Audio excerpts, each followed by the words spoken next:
الحمد لله رب العالمين والعاقبة للمتقين والصلاة والسلام على سيد الأنبياء والمرسلين وعلى آله وصحبه أجمعين وبارك وسلم تسليما كثيرا أما بعد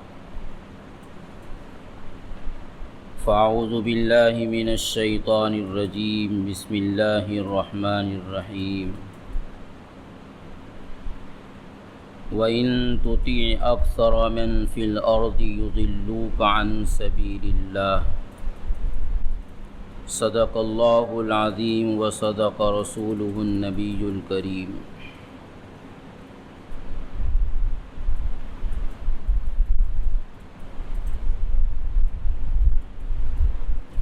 اللہ تبارک و تعالیٰ نے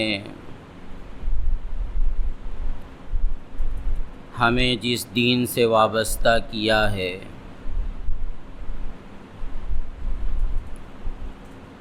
اس دین کا مزاج یہ ہے کہ وہ اس بات سے بحث کرتا ہے کہ کیا ہونا چاہیے، اس کو اس سے تعلق نہیں ہوتا کہ کیا ہے، کیا ہو رہا ہے اور کیا چل رہا ہے۔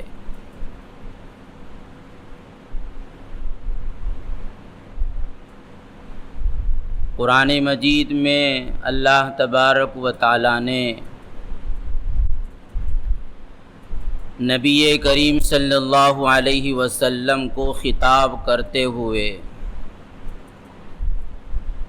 بہت واضح الفاظ میں یہ ہدایت فرمائی کہ اگر آپ لوگوں کے کہنے کے مطابق چلو گے تو لوگ آپ کو گمراہ کر دیں گے،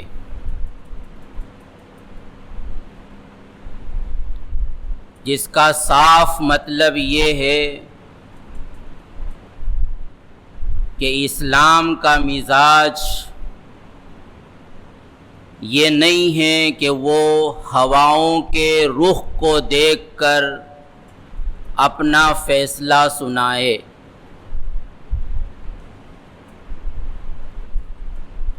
بلکہ اسلام کا مزاج یہ ہے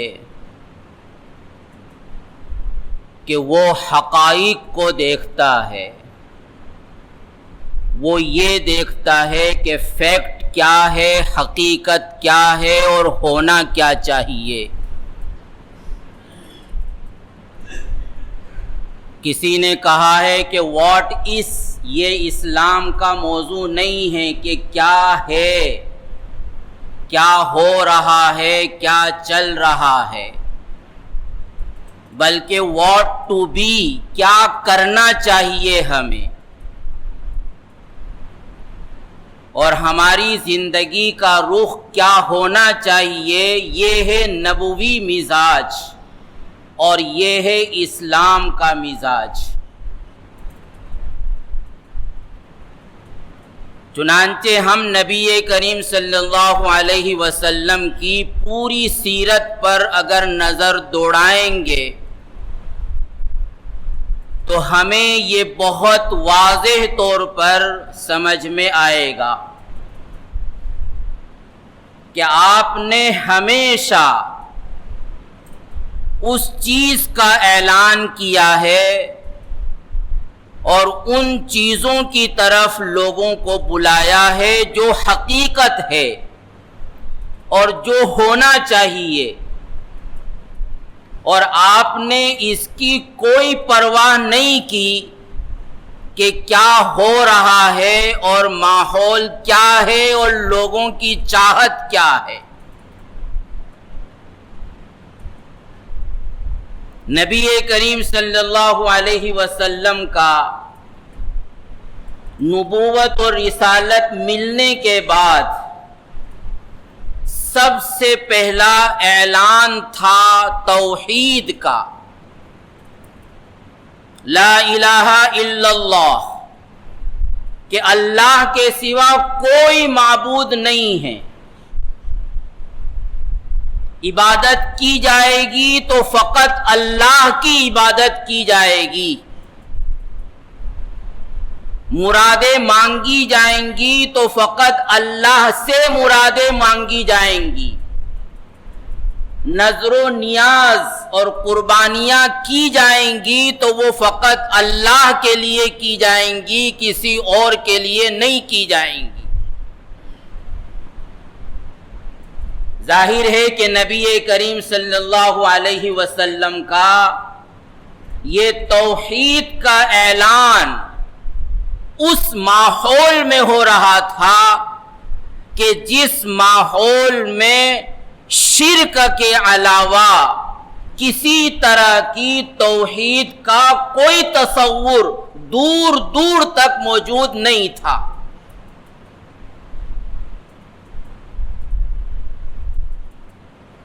وہاں حج ہو رہا تھا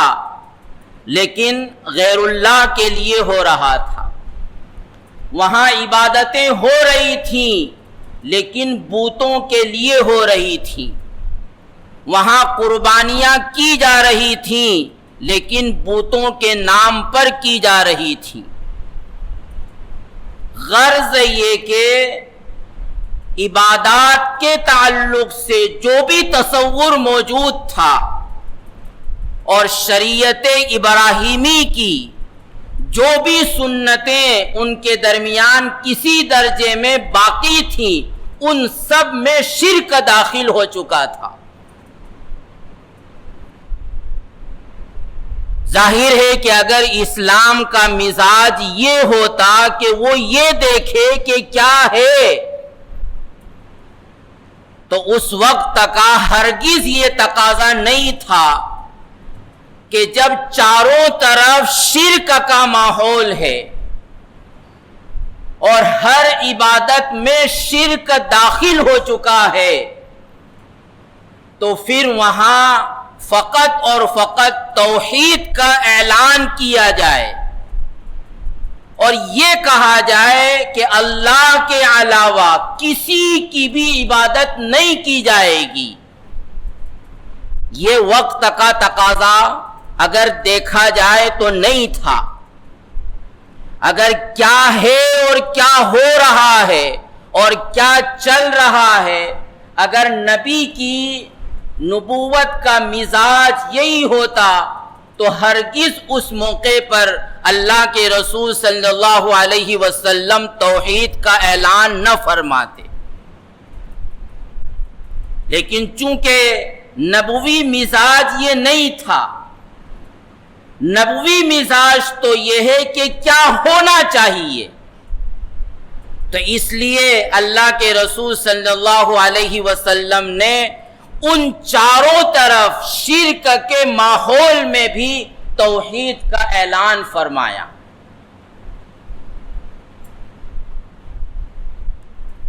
وہ وقت وہ تھا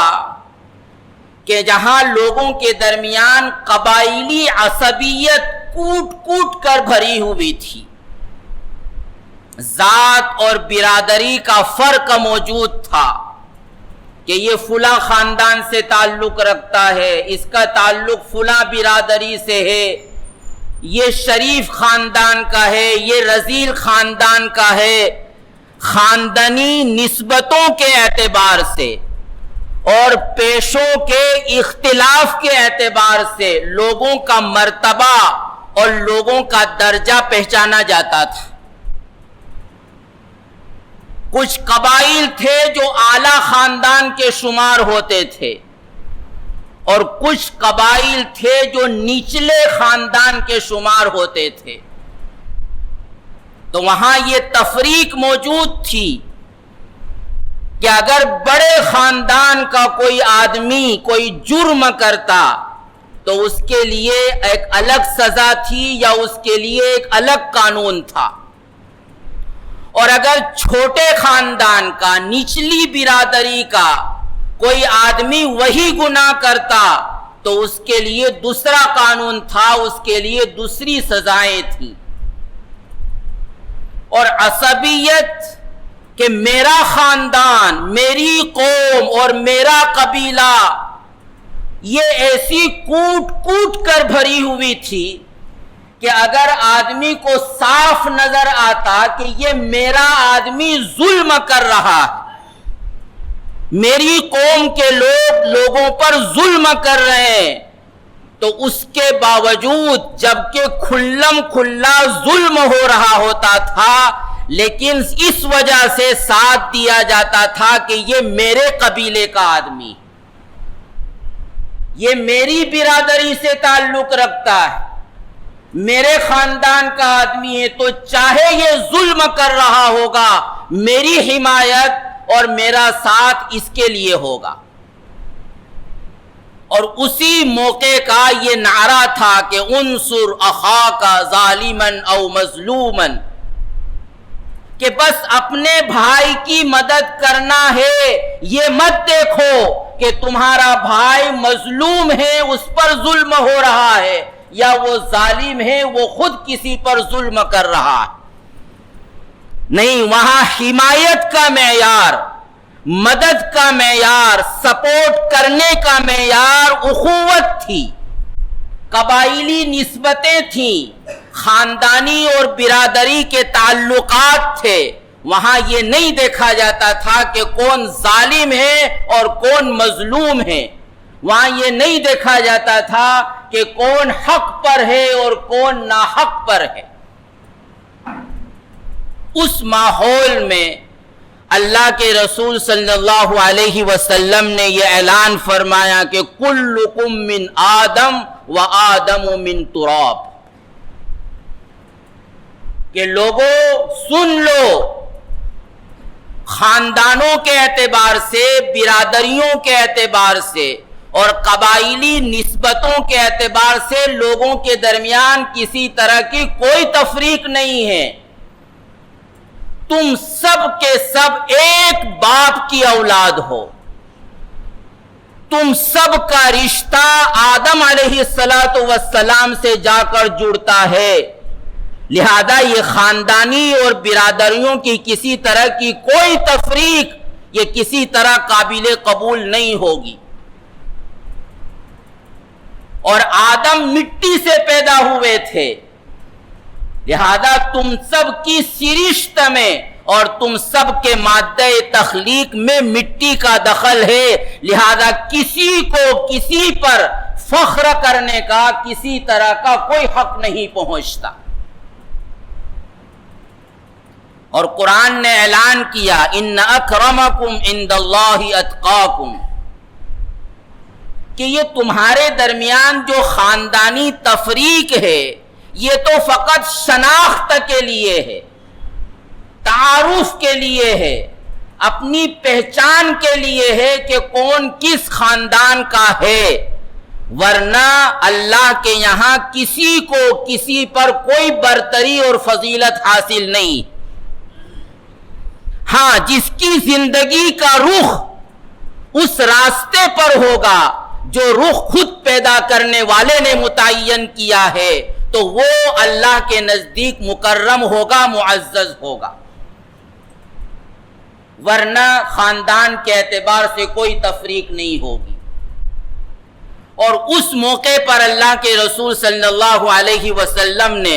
ان کے اسی نعرے کو انصر اخاک ظالما او مظلوما ایک دوسرا رخ دیا اور فرمایا کہ اپنے بھائی کی مدد کرنا ہے، چاہے وہ ظالم ہو چاہے وہ مظلوم ہو، لیکن ظالم کی مدد کرنے کا مطلب یہ نہیں ہے کہ تم اس کا سپورٹ کرو، بلکہ ظالم کی مدد کرنے کا مطلب یہ ہے کہ ظلم کرنے سے تم اس کے ہاتھ کو پکڑ لو، چاہے وہ تمہارا بھائی ہو، لیکن اگر وہ ظلم کر رہا ہے تو اس کی مدد یہ ہوگی کہ تم اس کو ظلم سے روک دو۔ عصبیت کو اور خاندانی اور برادری کی تفوق کو اللہ کے رسول صلی اللہ علیہ وسلم نے ختم کر دیا، اور اسی کا یہ نتیجہ تھا کہ حضرت بلال حبشی رضی اللہ تعالی عنہ حبشہ کے رہنے والے، عرب سے ان کا تعلق نہیں تھا، مکہ سے، قریش سے، بنو ہاشم سے کسی طرح کا ان کا کوئی تعلق نہیں تھا، کالے کلوٹے تھے حبشیوں کی طرح۔ لیکن جب اللہ کے رسول نے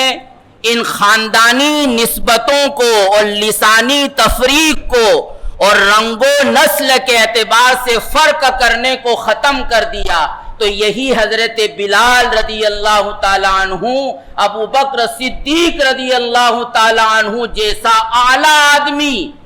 قریش کا بہت اعلیٰ فرد، ان کو یہ کہتا تھا کہ بلال تو ہمارے سردار ہیں۔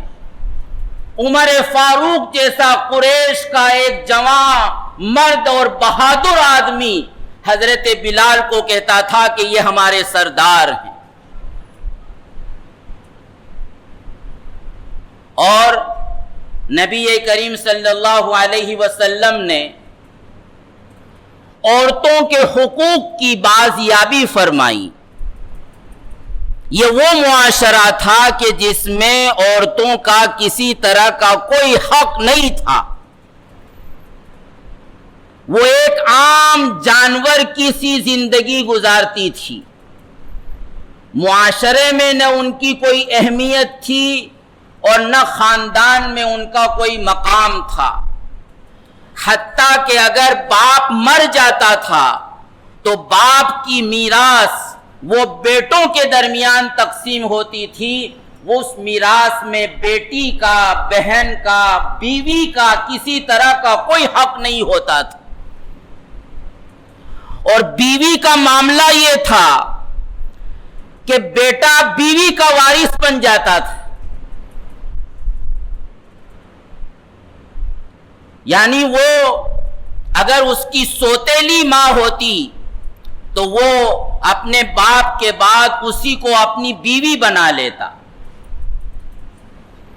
ان کے ساتھ باندیوں اور غلاموں جیسا معاملہ کیا جاتا۔ اللہ کے رسول صلی اللہ علیہ وسلم نے اس ماحول میں کیا ہے، کیا چل رہا ہے اور کیا ہو رہا ہے یہ نہیں دیکھا۔ اللہ کے رسول صلی اللہ علیہ وسلم نے کیا ہونا چاہیے اس کو پیش نظر رکھ کر اللہ کے رسول نے صاف بتلایا کہ دیکھو، یا ایھا الناس انا خلقناکم من ذکر و انثی وجعلناکم شعوبا، یا ایھا الناس اتقوا ربکم الذی خلقکم من نفس واحدہ، کہ یہ مردوں اور عورتوں کے درمیان تفریق خالق کائنات کی طرف سے نہیں ہے۔ مرد ہو یا عورت ہو وہ بہرحال انسان ہے اور انسانی حقوق سب کو ملنا چاہیے۔ مرد ہو یا عورت ہو، اللہ تبارک و تعالیٰ نے ان سب کو ایک ہی جان سے پیدا کیا ہے، اور اللہ کے رسول نے اس ماحول میں عورتوں کے لیے میراث کے حقوق بیان کیے۔ جس ماحول میں عورت کا میراث میں کسی طرح کا کوئی حق نہیں سمجھا جاتا تھا، تو یہ پوری سیرت جو اللہ کے رسول صلی اللہ علیہ وسلم کی موجود ہے، اس میں ہمیں یہ بات صاف نظر آئے گی کہ ایک نبوی مزاج یہ ہوتا ہے اور نبی کی اتباع کرنے والوں کا مزاج یہ ہونا چاہیے کہ وہ ماحول کو اور چلتے ہوئے کلچر کو نہ دیکھے بلکہ اصل حقیقت کو دیکھے،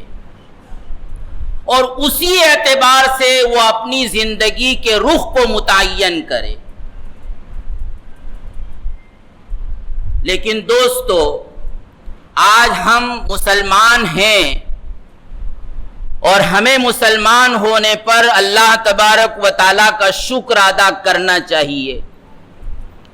لیکن واقعہ اور حقیقت یہ ہے کہ فقط ایک خاندانی اسلام کی نسبت ہمارے ساتھ لگی ہوئی، ورنہ ہمارے جو طور و طریق ہیں، ہماری جو معاشرت ہے، ہمارا جو رہن سہن ہے، ہمارا جو کاروبار کا نظام ہے، ہمارے یہاں جو ملازمت کے طور و طریق ہیں، ہمارے یہاں جو لین دین کے اور شادی بیاہ کے طور و طریق ہیں، ان میں سے اکثر چیزوں کا اگر ہم جائزہ لیں گے تو اسی چیز کا فقدان نظر آئے گا جو اصل میں اسلام کا اور نبوت کا مزاج ہے۔ ان تمام چیزوں میں جس طرح دنیا کی دیگر قومیں یہ دیکھتی ہے کہ کیا چل رہا ہے، کیا ماحول ہے اور لوگ کیا کر رہے ہیں، واقعہ یہ ہے کہ آج کا مسلمان بھی اور مسلمانوں کی اکثریت بھی اپنے تمام معاملات اور اپنے تمام امور کو اسی پیمانے پر طے کر رہا ہے، اور اس پیمانے پر طے کرنے والا اپنے معاملات کو، اس پیمانے پر طے کرنے والا اپنی سیاست کو، اس پیمانے پر طے کرنے والا اپنی معاشرت کے طور و طریق کو، واقعہ یہ ہے کہ قرآن کی زبان میں وَإِن تُطِعْ أَكْثَرَ مَنْ فِي الْأَرْضِ يُضِلُّوكَ عَنْ سَبِيلِ اللَّهِ کبھی بھی ہدایت یافتہ نہیں ہو سکتا۔ ایسی قوم کی گمراہی میں کسی طرح کا کوئی شک و شبہ نہیں ہونا چاہیے، اس لیے کہ قرآن صاف اعلان کر رہا ہے وَإِن تُطِعْ أَكْثَرَ مَنْ فِي الْأَرْضِ يُضِلُّوكَ عَنْ سَبِيلِ اللَّهِ۔ آج اگر ہم جائزہ لیں تو ہمیں اپنی زندگی میں بہت ساری چیزیں یہی نظر آئیں گی۔ ہم مارکیٹ میں اگر کاروبار کرتے ہیں تو وہاں ہمارے کاروبار کا معیار یہ نہیں ہوتا کہ اللہ کے رسول صلی اللہ علیہ وسلم نے کاروبار کس طرح کیا ہے اور صحابہ کس طرح کاروبار کرتے تھے، بلکہ وہاں ایک عام بنیے کی طرح ایک مسلمان بھی یہی دیکھتا ہے کہ مارکیٹ کا رخ کس طرف، بلکہ بہت سے بھولے بھالے اگر کسی سادہ لو مسلمان جس کے دل میں اسلام کا کوئی جذبہ پیدا ہو جاتا ہے کہ مجھے انتہائی امانت داری کے ساتھ، انتہائی دیانتداری کے ساتھ، انتہائی سچائی کے ساتھ، لوگوں کی خیرخواہی کے جذبے کے ساتھ معاملات کرنا ہے اور کاروبار کرنا ہے، تو اسی کے دوست اس کو مشورہ دیتے ہیں کہ بھائی یہ آج کا ماحول نہیں ہے، اس طرح دکان چلاؤ گے تو تمہیں دکان بند کرنا پڑے گی۔ یہ مسلمان خود مشورہ دیتا ہے، اس شخص کو مشورہ دیتا ہے جو نبوی مزاج کے مطابق اپنا کاروبار کر رہا ہے۔ اب بتائیے کہ ایسا شخص کیا مسلمان ہو سکتا ہے؟ اور کیا اس نے اسلام کے مزاج کو سمجھا ہے؟ اور کیا جس نبی کی طرف وہ اپنی نسبت کر رہا ہے، کیا اس نبوت کا مزاج یہی تھا کہ وہ یہ دیکھتا تھا کہ کیا ہو رہا ہے، کیا چل رہا ہے، بلکہ اس نے ہمیشہ فیصلے اس پر کیے کہ کیا ہونا چاہیے۔ سود اس معاشرے میں کوٹ کوٹ کر بھرا ہوا تھا، مکہ کا کوئی گھرانہ ایسا نہیں تھا اور کسی گھرانے کا کوئی کاروبار ایسا نہیں تھا کہ جو سود پر نہ چلتا ہو۔ اس پورے سود سے بھرے ماحول میں اللہ کے رسول صلی اللہ علیہ وسلم نے صاف اعلان فرما دیا تھا اللہ کی زبانی کہ احل اللہ البیع وحرم الربا، کہ اللہ نے خرید و فروخت کر کے نفع کمانے کو تو جائز قرار دیا ہے، لیکن سود پر نفع کمانے کو اللہ تعالی حرام قرار دیتا ہے. اور اس معاشرے میں اللہ کے رسول صلی اللہ علیہ وسلم نے حجۃ الوداع کے موقع پر صاف اعلان کر دیا تھا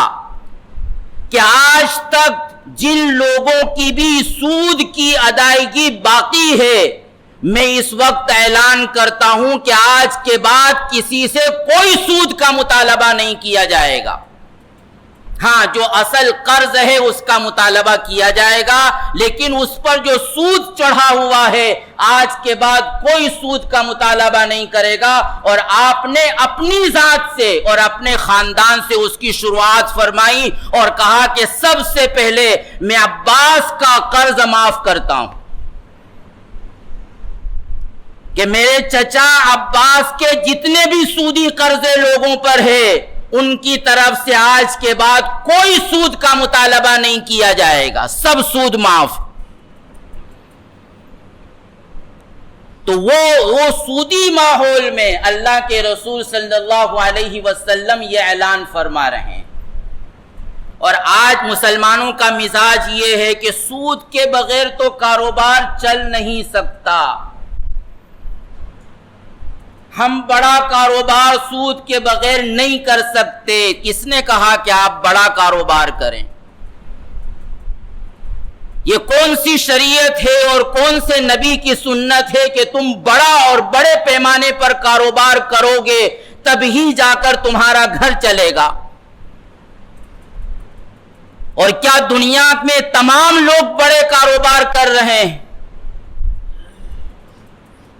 جس معاشرے میں ہم بڑے کاروبار کے خواب دیکھتے ہیں اور اس کی وجہ سے سودی لون اور سودی قرض لیتے ہیں، کیا ہمیں نظر نہیں آتا کہ اسی معاشرے میں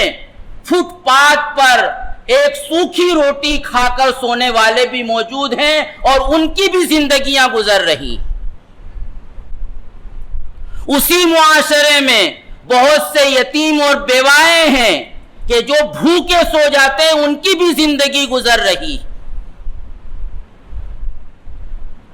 مکان بنانے کے لیے سودی لون قرض لیا جاتا ہے اس معاشرے میں، کہ جس معاشرے کا حال یہ ہے کہ پڑوس میں ایک جھوپڑی میں پوری زندگی اس نے گزار دی ہے اور وہ مر گیا. تو کیا ہم ایک سوکھی جھوپڑی میں اور چھوٹی سی جھوپڑی میں زندگی نہیں بسر کر سکتے؟ کس نے کہا کہ آپ بڑے مکان بناؤ اور اس کے لیے پیسہ نہیں ہے تو سودی لون لے لو؟ دوستو، واقعہ یہ ہے کہ یہ والا اسلام اس کا اس قرون اولا میں کسی طرح کا کوئی تصور نہیں تھا کہ ایسے بھی کچھ مسلمان آئیں گے کہ جو اپنے آپ کو مسلمان بھی کہیں گے اور وہ ان کی زندگی گزارنے کا پیمانہ یہ ہوگا کہ کیا چل رہا ہے، کیا ہو رہا ہے. ظاہر ہے کہ اسلام تو زندگی کے رخ کو متعین کرنے کے لیے ہے. اسلام تو اس لیے ہے کہ انسان یہ فیصلہ کرے کہ ایک طرف دوسرا نظام ہے اور ایک طرف اسلام کا نظام ہے، تو میں دوسرے نظاموں میں چاہے مجھے لاکھ فائدے نظر آ رہے ہوں اور اسلامی نظام کو قبول کرنے میں چاہے مجھے اپنا لاکھ نقصان نظر آ رہا ہو، لیکن پھر بھی میں اسلامی نظام کو اپنا کر رہوں گا. یہ ہے مسلمان ہونے کا مطلب. اگر خاندانی مسلمان ہے اور نام اپنا مسلمان رکھ لیا اور جمعہ کی نماز پڑھ لی اور عیدین کی نمازیں پڑھ لی اور جنازے میں شرکت کر لی اور مسجد میں آ کر نکاح پڑھا لیا، لیکن زندگی گزارنے کے پیمانے اگر وہی ہیں تو دوستو واقعہ یہ ہے کہ یہ ایک ظاہری مسلمانی تو ہو سکتی ہے لیکن یہ حقیقی مسلمانی نہیں ہے. یہ وہ مسلمانی ہے جس کو قرآن نے کہا قالت الاعراب آمنا قل لم تؤمنوا ولکن قولوا اسلمنا. کچھ لوگ آئے دیہات سے سیدھے سادے، انہوں نے اللہ کے رسول صلی اللہ علیہ وسلم کی خدمت میں آ کر عرض کیا کہ اللہ کے رسول ہم تو ایمان لے آئے قرآن نازل ہوا اور کہلوایا ان سے کہ ان سے کہو کہ یوں مت کہو کہ ہم ایمان لے آئے، بلکہ یہ کہو کہ بس ہم نے اسلام کا لباس پہن لیا، اسلام کا لبادہ اوڑھ لیا ہے، زبان سے کلمہ پڑھ لیا ہے، لیکن اسلام کی حقیقت کو ابھی نہیں سمجھا، اسلام کی سچائی ان کے دل و دماغ میں پیوست نہیں ہوئی، تو ان کو یہ کہنے کا بھی حق نہیں ہے کہ ہم ایمان والے ہیں۔ ظاہری طور پر اگر اپنے آپ کو مسلمان شمار کرانا چاہیں تو یہ مسلمان شمار کرا سکتے ہیں، ورنہ حقیقت میں یہ ایمان والے نہیں۔ دوستو، واقعہ یہ کہ آج ہمارا حال یہی، شادی بیاہ کی رسومات میں کیا ہو رہا؟ یہی ہو رہا ہے کہ معلوم ہے کہ اس کا شریعت سے، دین سے کسی طرح کا کوئی تعلق نہیں، لیکن ایک دیندار اور نمازی مسلمان اور خاندان بھی وہاں یہ دیکھتا ہے کہ شادی کے موقع پر لوگ کیا کرتے ہیں، اور میں نہیں کروں گا تو لوگ کیا کہیں گے، بیٹی کو اگر کچھ نہیں دوں گا تو لوگ تانے دیں گے، تو وہاں وہ قرض لے کر بیٹی کو جہیز دیتا ہے، پورے گاؤں والوں کی دعوت نہیں کروں گا تو لوگ تانے دیں گے، پھر وہ نہ چاہتے ہوئے بھی پورے گاؤں کی وہ دعوت کرتا ہے، حالانکہ معلوم ہے کہ اس کا شریعت سے، سنت سے کوئی تعلق نہیں۔ اس کے سامنے جابر ابن عبداللہ کا عملی نمونہ موجود ہے، عبد الرحمن ابن عوف رضی اللہ تعالیٰ عنہ جیسے مالدار صحابی کا نمونہ موجود ہے کہ انہوں نے نکاح فرمایا اور اللہ کے رسول کو مدینہ میں ہوتے ہوئے بھی اطلاع نہیں ہوئی کہ اس کا نکاح ہو چکا، لیکن معلوم ہونے کے باوجود کہ لوگ کیا کہیں گے۔ گویا مسلمان کی زندگی کا یہی پیمانہ ہے کہ مجھے وہ کرنا ہے جو لوگ کر رہے ہیں، اور گویا وہ چاہے زبان سے نہ کہے لیکن اپنی زبان حال سے وہ ضرور کہتا ہے کہ جائے شریعت نعوذ باللہ بھاڑ میں تو وہ کروں گا جو لوگ کر رہے ہیں۔ نعوذ باللہ، ہزار بار نعوذ باللہ، ایسا شخص خدا کی قسم مسلمان نہیں ہو سکتا، اور ایسے شخص کے متعلق خطرہ ہے کہ اس کا خاتمہ ایمان پر نہ ہو، مرتے وقت اس سے ایمان سلب کر لیا جائے اور وہ ایک کفر کی موت مر جائے۔ تو دوستو، اسلام کے مزاج کو ہمیں سمجھنے کی ضرورت ہے، اور مسلمان ہونے کا اگر ہم نے فیصلہ کیا ہے تو لوگوں کے تانے سننے پڑیں گے، لوگوں کا مذاق برداشت کرنا پڑے گا، تب ہی جا کر ہم حقیقی معنی میں اسلام کے تقاضوں کو پورا کر سکتے ہیں، ورنہ اگر ہم چاہیں کہ مسلمان بھی رہیں اور ماحول کے مطابق بھی زندگی گزاریں تو دوستو یہ نفاق تو ہے لیکن یہ حقیقی ایمان نہیں۔ حضرت عائشہ رضی اللہ تعالی عنہ کی روایت ہے، نبی کریم صلی اللہ علیہ وسلم نے فرمایا کہ من التمس رضا اللہ بسخط اللہ، من التمس رضا اللہ بسخط الناس رضی اللہ وارض الناس، کہ جو شخص اللہ کی رضا چاہے گا لوگوں کو ناراض کر کے، کہ چاہے لوگ ناراض ہو جائیں لیکن میرا اللہ راضی رہے، تو اللہ تعالیٰ، اللہ کے نبی فرما رہے ہیں کہ اللہ بھی راضی ہو جائے گا اور اللہ لوگوں کو بھی راضی کر دیں گے۔ اور اس کے برعکس اللہ کے رسول صلی اللہ علیہ وسلم فرما رہے ہیں کہ من سخط اللہ، کہ جو من التمس رضا الناس بسخط اللہ، کہ جو شخص لوگوں کی رضا کے خاطر اللہ کو ناراض کرتا ہے، سخط اللہ واسخط الناس، تو اللہ بھی ناراض ہوتا ہے، اور خدا کی قسم لوگ کبھی بھی خوش نہیں ہوں گے، وہ ناراض ہی رہیں گے، وہ اعتراض کرتے رہیں گے، ان کی زبانیں تم بند نہیں کر سکتے، چاہے تم لاکھ ان کے ساتھ جو چاہو کر لو۔ دل اللہ کے قبضے قدرت میں ہے. اللہ جس کے دل میں چاہے گا تمہاری محبت ڈال دے گا، جس کے دل میں چاہے گا تمہاری نفرت پیدا کر دے گا. تمہاری زندگی کا پیمانہ اللہ کی رضا ہونا چاہیے. اللہ تعالی ہم سب کو عمل کرنے کی توفیق عطا فرمائے. آمین.